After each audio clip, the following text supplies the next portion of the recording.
Assalamualaikum warahmatullahi wabarakatuh. Pada kesempatan kali ini, saya akan memaparkan tugas rekayasa nilai, yaitu berupa studi rekayasa nilai Southwest Regional Water Supply atau SWRWS. Sebelumnya, perkenalkan nama saya Ahmad Khairun Nadif, NIM 21010117120025. Pada studi kasus ini, latar belakangnya yaitu Kota Deming, Kabupaten Hidalgo, dan Gila Basin Irrigation Commission telah mengusulkan proposal untuk mengalihkan dan menyimpan air Sungai Gila yang tersedia di bawah The Arizona Water Settlement Act. Proposal GBEC terdiri dari penyimpanan dan irigasi pengalihan komponen. Itu komisi disetujui staf rekomendasi untuk efisien mengoptimalkan proposal pada pertemuan bulan Desember 2013. Komponen penyimpanan proposal ini telah digabungkan dengan dua proposal lainnya dari Kabupaten Hidalgo dan Kota Deming untuk membuatnya pengalihan terintegrasi dan proposal penyimpanan yang disebut Pasukan Air Daerah Barat Daya atau Southwest Regional Water Supply. Adapun deskripsi dari studi kasus ini yaitu proposal ini akan mengalihkan air AWSA dari Sungai Gila simpan di penyimpanan offstream di Lembah Cliff Gila, melepaskan itu untuk lingkungan dan kebutuhan pertanian selama arus rendah, dan memompa air di atas bagian kontinental ke komunitas-komunitas di cekungan Mimbres. Potensi penggunaan air ini untuk kepentingan kota dan industri, lingkungan, dan pertanian. Pipa SWRWS diusulkan untuk dibangun di sepanjang kanan jalan untuk highway 180. Selanjutnya yaitu tujuan dari studi kasus ini yaitu meninjau ketersediaan dari hasil air EWSA atau Arizona Water Settlement Act berupa meninjau model pengalihan AWSA dengan pengurangan aliran kekeringan, dan yang kedua yaitu menyediakan kisaran untuk hasil perusahaan tahunan dengan skenario perubahan iklim. Selanjutnya yaitu meninjau desain tingkat penilaian Buchanan Houston atau BHI dan BOR terkini dengan mempertimbangkan komponen proyek dan area fokus. Berupa perbaikan desain konseptual saat ini, pendekatan atau konsep tambahan, serta rekomendasi untuk konsep saat ini atau konsep alternatif yang dapat membahas komponen proyek dan area fokus. Selanjutnya yaitu identifikasi konfigurasi komponen yang disukai, dan yang terakhir yaitu merekomendasikan studi dan investigasi lebih lanjut.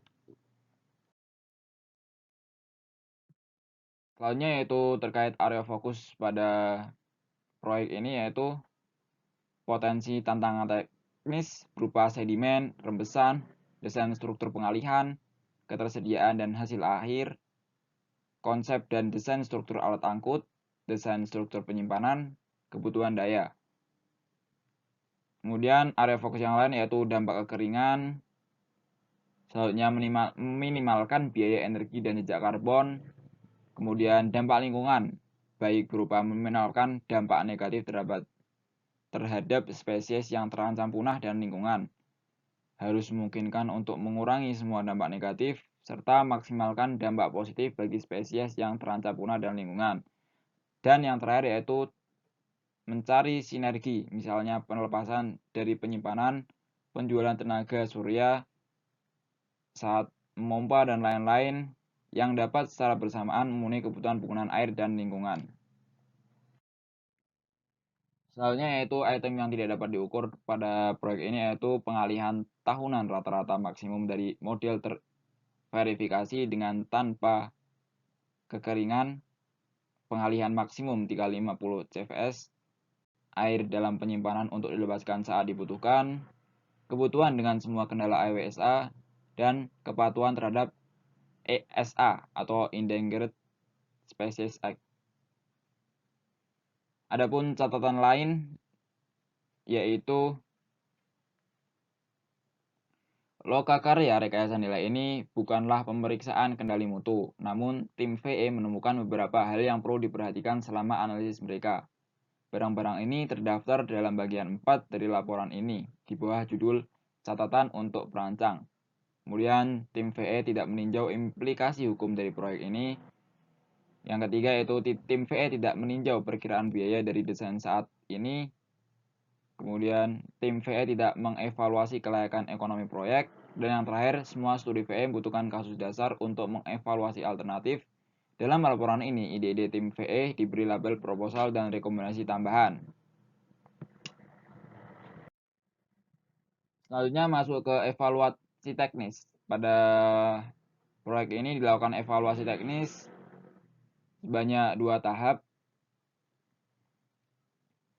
Tahap yang pertama, staf ISC mengkontrak RJH Konsultan untuk melakukan tinjauan teknis independen terhadap studi tahap 1 BHI, mengidentifikasi masalah teknis yang signifikan, dan memberikan rekomendasi untuk perbaikan.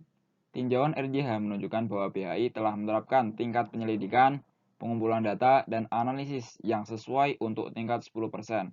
Meskipun ada beberapa masalah utama seperti hasil air AWSA, geologi lokasi penyimpanan, dan sedimentasi yang tidak ditangani secara memadai dalam draft final, yakni 12 September 2014, dan berpotensi menciptakan tantangan teknis yang signifikan.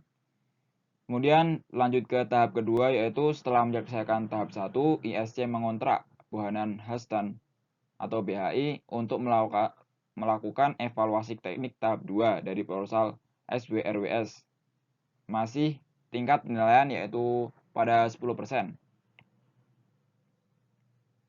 Dengan menggunakan investigasi lapangan tambahan termasuk survei batimetri geomorfologi dan pengambilan sampel geofisika atau geoteknik, serta pemodelan dan analisis desktop, konsultan menemukan 3 alternatif baru untuk pengalihan dan penyimpanan dalam laporan teknik awal atau PER, yang semuanya memenuhi tujuan proyek berdasarkan draft final 12 September 2014.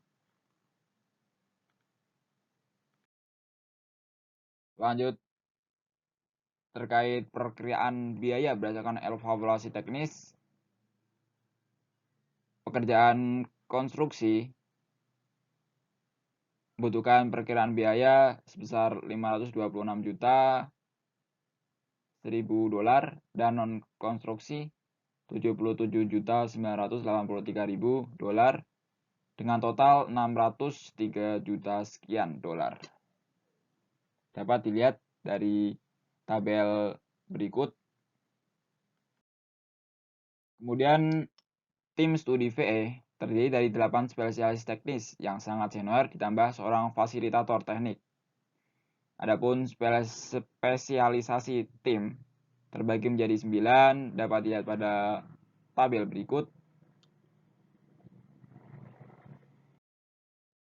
Selanjutnya, metode studi VE yang dilakukan pada proyek ini dimulai dari tahap informasi.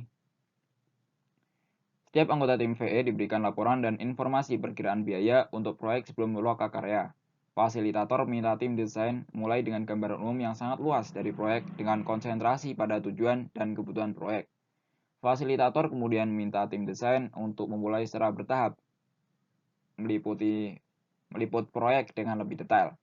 Kemudian tahap yang berikutnya yaitu tahap analisis fungsi. Kegiatan selanjutnya yang dilakukan oleh tim VE adalah menyiapkan diagram function analisis teknik atau FAS. Alat ini memaksa tim analitik untuk melihat proyek dengan pandangan baru. Pada diagram FAS, tim VE ini memilih beberapa fungsi yang dirasa menutupi 80% dari biaya proyek. Tahap yang ketiga yaitu fase kreatif. Tim VE memilih fungsi untuk curah pendapat berdasarkan hukum Pareto, yaitu 20% dari fungsi yang menggerakkan 80% proyek. Sesi brainstorming formal menghasilkan sebanyak mungkin metode alternatif untuk mencapai fungsi yang dipilih. Ini kemudian dipisahkan oleh 2 kategori. Proposal rekayasa nilai, gagasan yang berpotensi menghemat biaya siklus hidup, dan rekomendasi tambahan atau gagasan yang akan meningkatkan proyek tetapi tidak masuk ke salah satu kategori sebelumnya. Kemudian tahap yang berikut yaitu tahap analisis.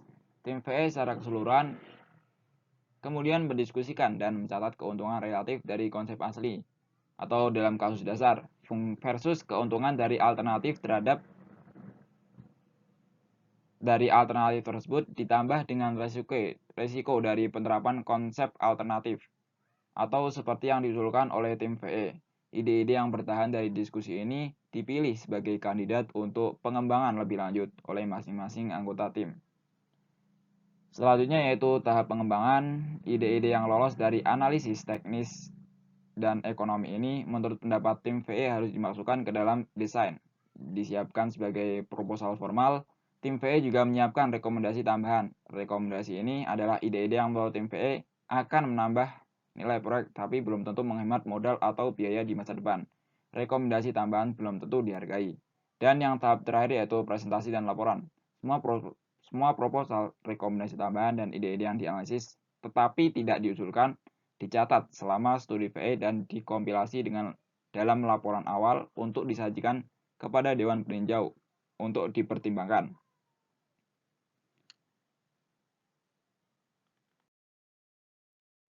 Nah, berikut merupakan rekomendasi pada proposal atau studi kasus value engineering kali ini. Yang pertama yaitu berdasarkan proposal teknik nomor 01003. Deskripsi yaitu kumpulkan, gunakan, dan perhitungan aliran permukaan dari anak sungai Gila River yang mengalir ke reservoir penyimpanan air sistem. Adapun perkiraan potensi penghematan di awal yaitu 20.000 US dollar, di masa depan 1.590 US dollar dengan total 1.560 juta US dollar. Adapun deskripsi tambahan baik proposal rekayasa nilai terkait dan atau rekomendasi tambahan yaitu buat saluran untuk memungkinkan sedimen anak sungai melewati waduk penyimpanan. Kemudian proposal yang kedua yaitu proposal teknik nomor 01009.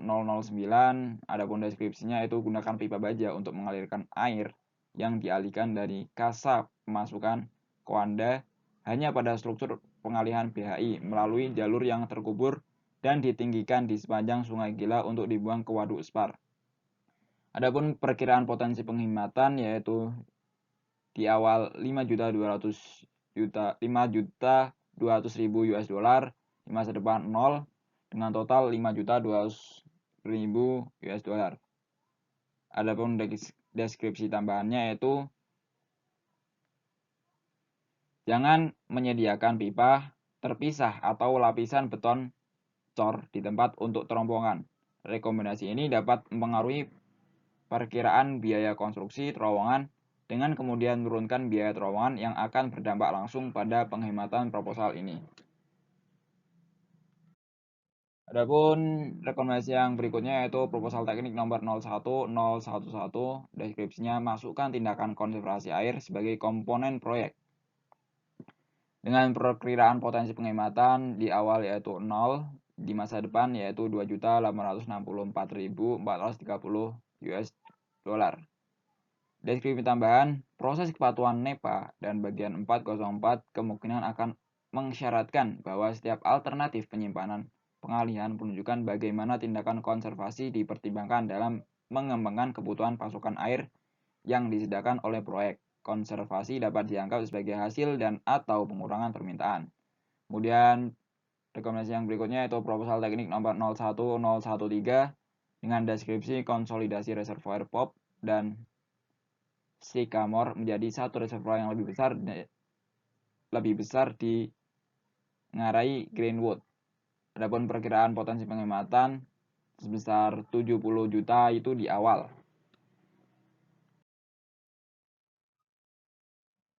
Kemudian rekomendasi berikutnya yaitu proposal teknik nomor 01014 dengan deskripsi hilangkan Lewin Reservoir dan tambahkan reservoir kedua di Spar Canyon. Perkiraan potensi penghematan hanya di awal yaitu sebesar 17 juta US dollar. Dengan deskripsi tambahan, konsep ini akan menggunakan Spar Reservoir yang lebih kecil yang merupakan bagian dari alternatif 2 dan terowongan atau alat angkut gravitasi ke reservoir ini. Waduk Spar yang lebih besar akan dibangun di atas Spar Canyon dengan kapasitas 10.700 AF. Spar bawah akan digunakan sebagai pelindung dan stasiun pompa 50 CFS akan dibangun untuk memompa ke waduk Spar hulu. Ini akan menghilangkan waduk Win, stasiun pompa di Win, dan pengangkutan pipa ke Win. Kemudian rekomendasi berikutnya yaitu proposal teknik nomor 01015 yaitu mengoptimalkan jumlah dan ukuran stasiun pompa yang diperlukan untuk persyaratan aliran pengiriman damming atau SWRWS dengan perkiraan potensi penghematan sebesar $1.650.000 di awal. Berikutnya yaitu proposal teknik nomor 01031, yaitu gunakan layar masukan pasif untuk mengganti galeri infiltrasi dalam kombinasi dengan layar Coanda pada struktur masukan titik pengalihan Sungai Behai Gila. Perkiraan potensi penghematan besar $13.600.000 di awal dan $100.000 di masa depan. Kemudian proposal teknik nomor 010048, yaitu bangun saluran untuk memungkinkan sedimen anak sungai melewati waduk penyimpanan. Perkiraan potensi penghematan sebesar $6 juta di awal dan $1.700.000 di masa depan. Deskripsi tambahannya yaitu yang pertama, kumpulkan, gunakan, dan perhitungkan aliran permukaan dari anak sungai Gila River yang mengalir ke sistem waduk penyimpanan air. Kemudian yang kedua, menghilangkan atau memindahkan konsep asli waduk sedimentasi dari hulu waduk off channel ke dalam area genangan waduk. Kemudian proposal yang berikutnya yaitu nomor 01055 dengan deskripsi modifikasi fitur pembuangan bendungan untuk memungkinkan kontrol suhu yang lebih baik dari pelepasan dengan perkiraan potensi penghematan 0. Deskripsi tambahan, kontrol suhu yang ditentukan dalam kasus dasar dapat dipasang dengan biaya yang sama dengan fungsionalitas yang lebih besar. Adapun proposal rekasan nilai terkait dan atau rekomendasi tambahan yaitu P01013, yaitu konsolidasi reservoir paus dan Sycamore menjadi satu reservoir yang lebih besar di Ngarai Greenwood. Kemudian berikutnya yaitu proposal nomor 01060 dengan deskripsi gunakan infrastruktur listrik yang ada untuk memberi makam pompa tenaga kuda rendah untuk waduk Win dengan perkiraan potensi penghematan yang tidak diperhitungkan. Kemudian proposal berikutnya yaitu nomor 01061, gunakan 12,47 kV atau 13,8 kV daripada 4,16 kV untuk motor pompa besar dengan perkiraan potensi penghematan $12 juta di awal. Kemudian nilai proposal teknik nomor 01062 yaitu hubungkan ke sumber 115 kV PNM daripada sumber tegangan 69 kV. Perkiraan biaya tidak diperhitungkan. Kemudian yaitu proposal nomor 05004, yaitu hilangkan atau pindahkan konsep asli cekungan sedimentasi dari hulu waduk off channel ke daerah genangan waduk. Perkiraan potensi penghematan sebesar 15 juta di awal. Adapun proposal rekasan nilai terkait dan atau rekomendasi tambahannya yaitu berdasarkan proposal nomor P01048, yaitu buat saluran untuk memungkinkan sedimen anak sungai melewati waduk penyimpanan. Nah, berikut merupakan temuan-temuan VE dari ketersediaan dan hasil air AWSA. Yang pertama, model pengalihan ISC memberikan perkiraan yang wajar tentang aliran yang dapat dialihkan untuk kondisi historis. Jumlah tahunan rata-rata air yang dialihkan sekitar 12.000 AF per tahun. Perkiraan ISC tentang aliran yang dapat dialihkan di bawah skenario perubahan iklim juga masuk akal untuk tujuan perencanaan tingkat pengintaian. Tim VE berpendapat akan ada penurunan hasil di masa mendatang karena berbagai persyaratan perizinan dan operasional. Kemudian yang kedua ialah jumlah air yang dapat dialirkan dari proyek akan meningkat secara substansial jika waduk tidak dioperasikan dengan dasar hasil pati yang ketat, sekitar 8.000 hingga 9.000 HRE kaki air dapat dialirkan adalah pendahuluan perkiraan tingkat pengintaian untuk tujuan VE saja. Berdasarkan rekomendasi tambahan ini, pengembangan pasokan air terintegrasi dan model operasi direkomendasikan untuk menyempurnakan perkiraan aliran yang dapat dialihkan dari hasil air proyek. Kemudian konfigurasi komponen yang diutamakan, baik pengalian, sedimentasi, pengangkutan, penyimpanan, dan distribusi. Yang pertama yaitu menggunakan dua struktur pengalian berupa layar Coanda yang meluas melintasi area erosi di dalam dataran banjir, galeri infiltrasi atau layar asupan pasif, serta gunakan titik pengalihan yang direkomendasikan BHI.